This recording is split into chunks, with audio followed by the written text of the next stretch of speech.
Well, Josh, We did it. We actually went back in time and we're doing episode 12 of the Maximize podcast. back in time. Back in time. Like Back to the Future. Yeah, Back to the Future. Can I be Doc Brown? I would only be Michael J. Fox. How about like this? Marty McFly. Doc Brown. Yeah. I'm gonna have no idea how my hair actually looks now we're You filming. look more like a Biff Tanner. Oh, man. Yeah. But he had some sweet cars. Yeah, but so it is episode 12. Episode 12, of the Dulce. Maximize podcast. Dulce. So that means I'm Justin and you are. I'm Josh Cooper. That's correct. So here we go. So today we're going to talk about the market conditions. And this could rapidly change over the next several weeks, but at least as we're sitting right now, you would consider this I would consider this still a seller's market. Okay. So for the sake of anybody watching who maybe just has fun watching us, but is learning or being educated, what do you mean by seller's market? Seller's market, for a balanced real estate market, general rule of thumb is you want to have an inventory level that is high enough that can sustain sales for 6 months. Okay. So inventory level, which is 6 months. Right now, we're still right around 2.5, 3 months. Okay. So Which means layman's terms on that. there are still more buyers in the market than there are sellers selling houses. Correct. Okay, cool. Glad we clarified that. So what does that mean in current conditions? Because we're obviously seeing changes in the market. So one may think if I'm seeing a change, I'm watching on Zillow, I'm watching on Realtor, I'm watching whatever website they're looking at, Remax.com, like they've seen price drops. MoreOhio.com. MoreOhio.com.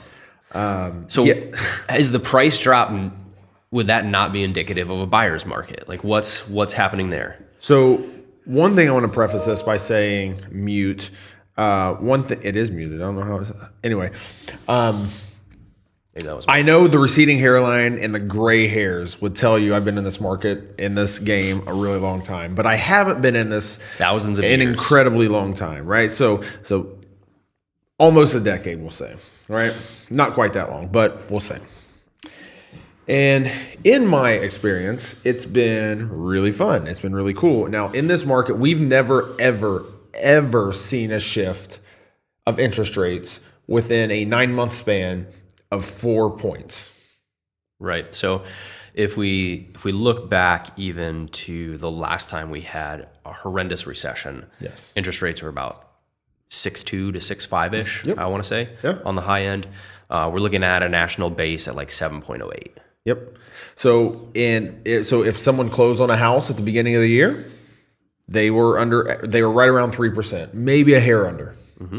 Right now, they're right around 7%. So you're looking 4 points as of right now, beginning of October of 2022, that rates are here and rates have changed. Now, the funny thing is we're coming out of a 2-year span where sellers, they couldn't do anything wrong. Oh my gosh. They put it up on the market and the house sold for over market or for over list price. You had multiple offers. People were competing, whatever. You could sell a house even if you didn't sell it for the right amount of money or in the correct way. You could sell a house as long as you could put a sign in the yard. Yep. And sellers made a lot of money with the appreciation in the market. And so what happened with that is you had really low interest rates and you had not a lot of houses on the market because we're just coming out of COVID. Mm-hmm. And then it created this feeding frenzy of all these buyers coming to see all these houses because they could get a house for really, really cheap long term, right? You know, you're getting a 30-year loan for under 3%. Like, that's way better right now than getting a 30-year loan at 7%. Yeah, so to talk about percentage rates so we had a lot of people in the conversation when the market was really hot that said, I don't want to buy right now because I don't want to compete. I don't want to overpay. Most people, if I'm buying a 30-year mortgage, they're buying a house to stay in a house. So what are we looking at? We're looking at monthly spend. Yep. And if that still doesn't make sense, then let's play this game really quickly. If I have a $100,000 mortgage and I was able to get a 3% interest rate, my yearly spend on my mortgage now at 7% instead of 3% for me is $4,000 more expensive per year. Break that down per month. I'm not going to do that math right now. You break it down per month. Fine. $300. Is it? $300 more a month. Yeah, I guess that is. It should be simple math. But so we're talking about monthly. Kids. Leave me alone. And that's why we're talking about like that's on $100,000. that's on a $100,000 mortgage. So if we put a $200,000 mortgage, every time we do that, it goes up in pretty large increments. So the understanding of when he says buy a house for cheap, even though we're overpaying in a lot of people's minds, that's where we're at with it. So continue. And so you've seen a shift between buyer demand. So buyer demand has definitely pulled back because of the higher interest rates. And what's happened, it's kind of funny, right? So it happened. It seemingly happened within a 30-day span. You had all these buyers, and then all of a sudden rates went up one time, and they're hovering around 4, and then like all these buyers decided to pull back, and now the buyers, from the buyer's perspective, they don't have all the competition that they had back then. They can get things like closing costs now. We're back to negotiating. Real agents. Experienced agents can do what they've been trained to do and they've done for a long time, right? They can negotiate on behalf of their clients instead of just writing something on paper. Correct. Yeah, because essentially for the last 2 years you've been a paper pusher. Yes. Or agents have not you specifically, not but technically not all of us. Some of us have done a really good Correct. job of still, but yes. You can be. You could have been an agent and been a paper pusher. Absolutely. Yeah. And so you see it. So all those buyers, now they don't have that competition. They can get home sale contingencies. They can get buyer closing costs back. They can now have inspections. They can ask for remedies. And all these things, like now buyers are almost like, okay, market shifted. I don't know what to do. So they have it's like they're almost held up at gunpoint. They don't know what to do. They don't know how to react. Yeah. And so I look at it there are various different ways you can look at it, right? Life is all about perspective. I say that all the time. If you're going to buy a house, a $300,000 house, let's say, at 7%, and it's the house you want, get the house you want. Payment, if you can afford it at 7%, get the house you want. Yeah. Now, if the rate does go up to, let's say, 9%, you're going to be happy that you're at 7%. If it goes down and drops to 5%, you can refinance. And it hovers there long enough. Again, we're talking about if we go back to the $100,000 mark, if it goes back down to the 3% and you refinance, over the course of 1 year, you've earned back your closing cost. Yeah. And so it really just depends on how you look at it and how you try to navigate these things. But the market has definitely pivoted. It's not the same market. It's still a seller's market. I will still argue it's a seller's market. But even though you're having issues right now with sellers still thinking like it was a year ago and still pricing it high, and days on market are starting to creep up. And so you're seeing a little bit more price drop. So everything's kind of coming in a line to where it should be. And all the major people that we read, so the National Association of Realtors, Keeping Current Matters, Money Trends, things like that, they're all saying like none of them expect the market to crash, the real estate market to crash, but they're expecting the appreciation to just not jump 10% in 1 year. It's more like 2 to 3 to 4 to 5%. Well, they talk about the potential of home values over by middle of 2023 going down 20%. And that could happen, it could not happen, but let's just say it does, theoretically. You have to also realize the pace of the market over the last 2 years has put us in a position to where you're not undervalued by it going down, because it's going to creep back up to that amount. It's a sudden change based on how buyers are behaving. Yeah. And I would not fear my home being devalued at 20% next year, because I know it's going to go back up in pace. But sellers, you need to keep in mind, it is a seller's market. But we're basing your comps on your potential list price on the homes over the past 12 months being sold over list price. So the fact that you stopped getting over list price does not mean your home is not selling well. Yeah. So if you would have sold your home 2.5 years ago, you would have got less than what you're asking for right now, even if you negotiate under list price. Yeah. It's true. A lot of things that have changed. And so, and then from the listing side, right? So we're trying to navigate things a little bit differently now. So do we do a $15,000 price drop, or do we reach out to the people that have shown some interest in the house, say, hey, we'll credit you $15,000 and you can buy down your rate? or whatever. Whatever's allowable from the loan. Yes, whatever that looks like. So right? the credits that you can get on the loan, just so you know, a conventional loan, the seller can credit you up to 3% of the purchase price. That could be $15,000 depending on what you're doing. FHA, that's 6%. So, I mean, those numbers don't come very. If you're buying a $100,000 house, we can't get you a $15,000 credit. Just so everybody's aware, it'd be nice. But so from a buyer's perspective, is it better to get, let's say, a $3,000 price let's say a $15,000 price reduction, or is it so basically, instead of buying a house, let's say at 500, you're buying it at 475, or do you buy it at 500 with the closing cost credit and you buy down your rate? So instead of at a 7% rate, let's say you get it at a 6% rate or whatever. Well, I mean, that's a discussion, one, with your realtor to help you decide that. But two, like, unfortunately, we're not the ones that are going to give you your rate or help you figure out the cost of your rate. True. So it's going to be a conversation you need to have with your lender. It's something that I'm doing with one of my buyers right now. Like, an actual necessity for them based on just where they are in life, their position, their finances, their credit, is to buy down their rate in order to close, to make it more affordable. So we have to write within the contract those seller concessions, and we're going to get it. Like, I'm going to find the property that negotiates that appropriately for them. Yeah, and that's what a good agent will do.